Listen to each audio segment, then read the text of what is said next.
Once upon a winter's eve, between what's real and make-believe, beyond the things we can't conceive, playful stars danced and darted to the coo of quails and nightingales above a humble little hovel on a hill. Here, a solitary couple cuddled quietly as they huddled in their hidden hilltop home. Though their lives appeared serene, things aren't always what they seem.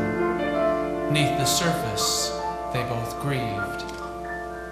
Their sorrow sheathed, still breathed and seethed. There once had been a time when tenderly they touched along the clovered climb to their happy, homey hutch, trading tickly, tingly kisses that lightly lit upon their lips in eager nips and sips. A whimsical world they had shared with a magical child who filled the air with laughter and a reverent sense of wonder. Their love affair with life nearly never knew of strife. Their gratefulness turned everything to gold. Yet they slowly took for granted the blessings they had shared, till both were disenchanted, till neither of them cared. Silently unnoticed, their vows began to fray, until their world of wonder slowly slipped away. Eventually they settled for lives of little lies, doing just enough to fool prying eyes. Survival mode mentality altered their reality, infecting every aspect of their lives.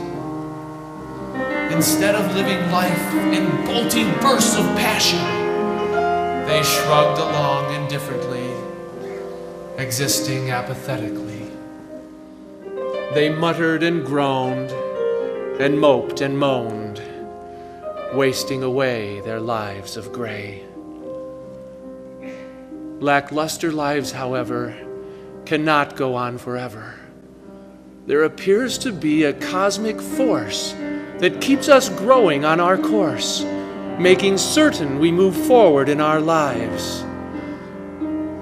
When life begins to stab and sting and stomp on us with everything, if nothing else, it forces us to live.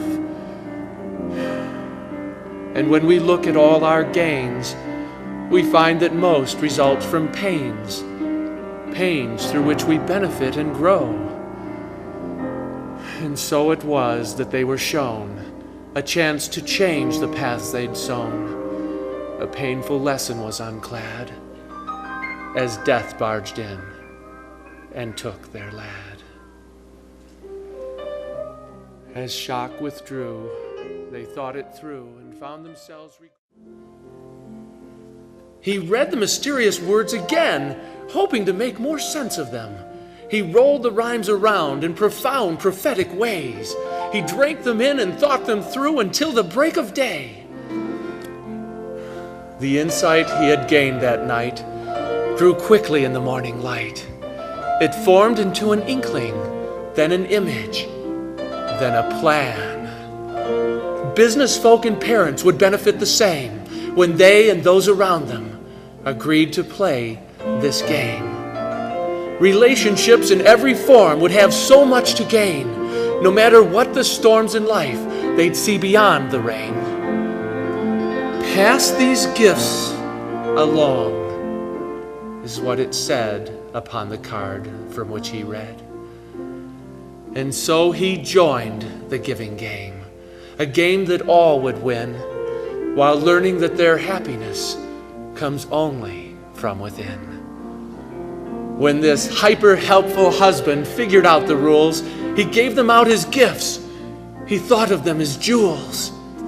He gave them to his customers, then served instead of sold.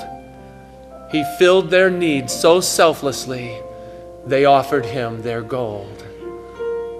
The gold they gave was trust, and friends they sent his way, knowing he would treat them in the same unselfish way.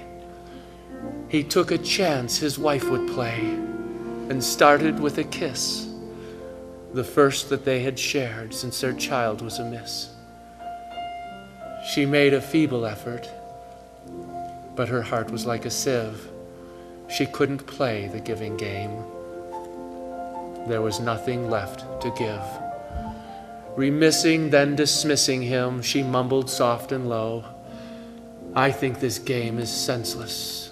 Just take the girls and go. No game can stop my heartache now, no game of which I know." Her husband kept on playing.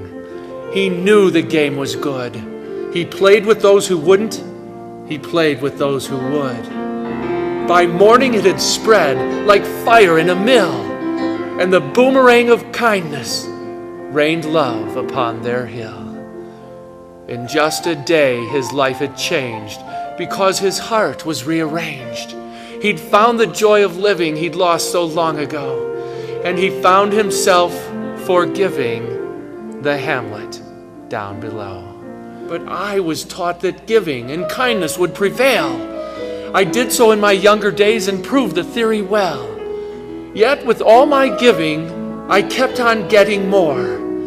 I couldn't always measure it, I wasn't keeping score, but in the end I ended up more happy than before. Her husband added sweetly to the story he'd begun a description of this angel who looked just like their son. He taught that blaming others fans on evil's flame. We must be the answer instead of laying blame. Evil may be with us always, everywhere, but it cannot find a place to grow when we love and give and care.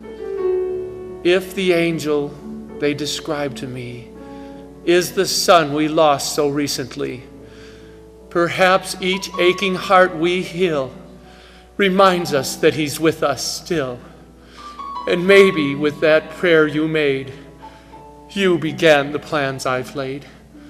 Perhaps the game began with you. Perhaps you helped create it too. Remember how you prayed that night for love to those in need? Surely these sweet girls deserve the love for which you plead. And so, my darling wife, do you, please, tell me you concede.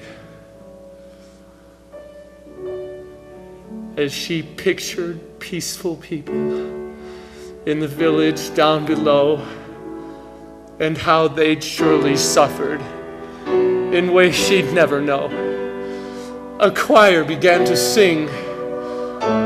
They were coming up the hill.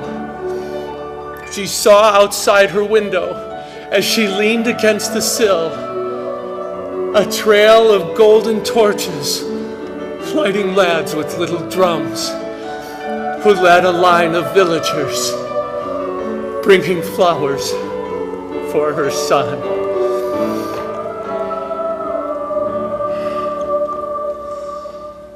No heart of stone or hardwood door could keep out this much love. Her humble hovel glowed once more from dancing, darting stars above. Then, drawing in a long, deep breath,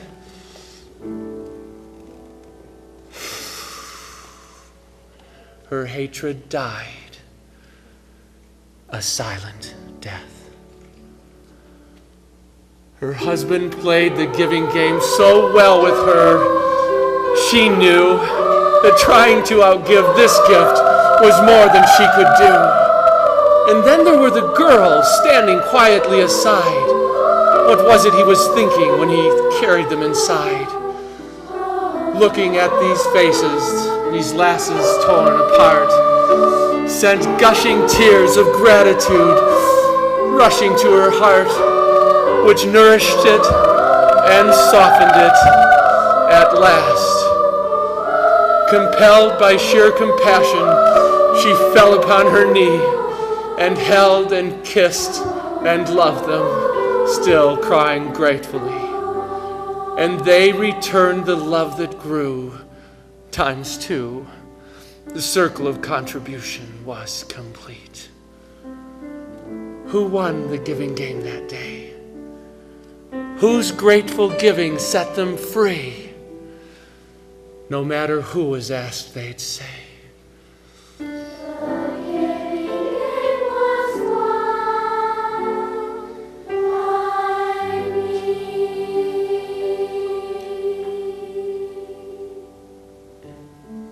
Epilogue. As you may imagine, the hill folk made amends. They asked their village neighbors to see them as their friends.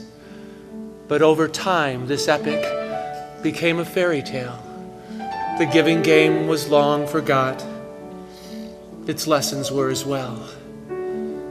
Yet now we have a chance, it seems, to reignite these hopeful dreams while making efforts every day to play the giving game some way. We plant a magic seed each time we live the lessons of this rhyme. Thus, with every seed we've sown, a better world we'll each have grown.